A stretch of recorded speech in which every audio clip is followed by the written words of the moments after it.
To start off with the undercard, what has Tony Bellew got to do differently against you? I think Tony's up against it tonight. I heard Chilemba was in New York out there last week, and he said to the boys, "Look, I was ill when I boxed Tony the first time. Gutted that. Didn't use the word gutted, but he was gutted that he didn't get the decision." He says all good now. He expects his performance to be a lot harder, a lot tougher. He doesn't expect the fight to go the distance on this occasion. Tony was again surprisingly quiet at the press conference, so he knows the severity of the situation he's in. He can't afford a loss because he's so close to getting a chance to box for the world title. But it's going to be a big fight, so now he has to throw the dice and put it on. He can't just win. He's got a winning style, and that's why I do kind of feel for him, because he seemed kind of subdued. It just wasn't his normal mouthy, emotional self. So he's either matured, and he knows he can't do that now. He needs to channel his aggressions, or he knows this is it. It's this or nothing. I think the kind of character he is, I rate Tony Bellew. I think he's I've never seen anybody train harder than this guy. He gives it his heart and soul. I totally get it. But I just think with Tony, it's going to be a tough one. But he's prepared for hard work. He's got a good work ethic. George Groves, this is a good test for him, isn't it? He's making noises for a while now that he wants to move up to world level. He's approaching that now, isn't he? This is a decent test. Do you give the guy a chance to upset George? Listen, everybody's got a chance when you get in there, but George Groves, he's always been, well, in my opinion, I've underrated him, and to my peril, it's my mistake. And George has improved.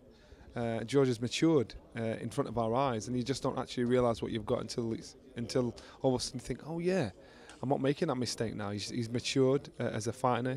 Technical ability. He's always maintained his mental stability as well. He's been very matter of fact about what he does. You've got to give it to him. You've got to give respect where it's due. And sometimes I just miss what was in front of me, and the guy's matured and he's got a lot better. He's going to put it on him, and he'll put the pressure on him. When he's talking about going and sparring all over the world with people like Kessler and stuff like that, it shows he's still humble enough, because he wants to learn every day, and he wants to learn off the best. That's the best way to learn. Take yourself away to be a sparring partner elsewhere. And if he's been out there with Kessler, regardless of how long he's been there with him, it can only improve him as a fighter.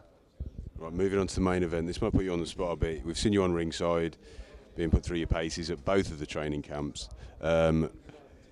From the experience you've got, from the time you spent with both guys, who's your money on? Right. Initially, when this fight was made, I will tell you the truth, I thought Michael Kessler would stop Carl Froch. The reason why I said that was because I thought Carl Froch, his style had become a bit gung-ho, a bit reckless. He was more open than what he usually is, and easy to hit. And that's why I thought, and so therefore Michael Kessler has seen that, and I don't know what happened to Carl Froch for his style to suddenly change that way. We saw him box Butte. He was very open. You said Mac, he was very open. So he just changed. His mentality changed, like he's out there on a kamikaze suicide mission. He's very open. So I thought Kessler's going to stop him. So I watched Kessler train. He's working on power. He's working on aggression. He's working on front foot fighting. Then I watched Carl Froch training. That changed everything. Now, when this guy says I'm genetically gifted, you think, oh yeah, right, one of those. I know when I trained, I knew there was nobody fitter than me. I get up 3 o'clock in the morning to run through a graveyard. I knew there was nobody fitter than me. Now I've seen someone that actually is. Carl Froch, I saw him spar with 3 sparring partners for 15 rounds. Beat every one of them up for every minute of every round for 15 rounds. And they weren't just mugs. They weren't just punch bags, dumplings. They were trying to give it him. And I was like, thinking, when's he going to stop? This is only 2 weeks before the fight. He's beating him up at ease. He's doing what he wants. And these guys are really putting it on him. And they were not pushovers.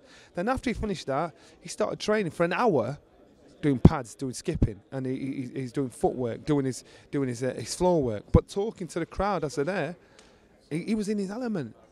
And I just thought, that just changed me. That changed everything about how I looked at it. And because he's so tough, he's so fit, he's so focused, he's so matter of fact about what his mission is. I believe Carl Froch will stop him around 9, 10, 11. Anything like that. It's interesting. When you're so heavily involved being with Sky and what have you in the build up to this fight, does this make you think back to your days as a fighter and look back fondly and think, oh, I'd like to be doing that again? I was a different breed. You know, these guys, you've got two true fighters here. You know, I was not that breed of fighter. And so I'm in awe of when I see Kessler and Froch, because they're very professional. They're looking forward to this battle. I never did. I just thought, let's get this over and done with so I can get out of here. And so when I watch all this, to me, it's just nerve-wracking, just thinking, oh my God, can you imagine what they're thinking when they're in the back room, and the pressure of this week, everywhere they turn, people are asking about the fight, how much pressure will be on them, because they know everybody, if anybody is watching this fight. I'm thinking, I'm not thinking like a champion anymore, because I'm a civilian. But these guys, they're a different breed. They're not like me and you. You know, these are warriors. And you can tell, when they talk about the fight, they talk like paid assassins. Very cool. Very, yes, yeah. And when when this fight was announced, we went out to Denmark to do the presser over in Denmark. And these two were talking to each other like best pals, talking about properties, talking about life outside box and everything.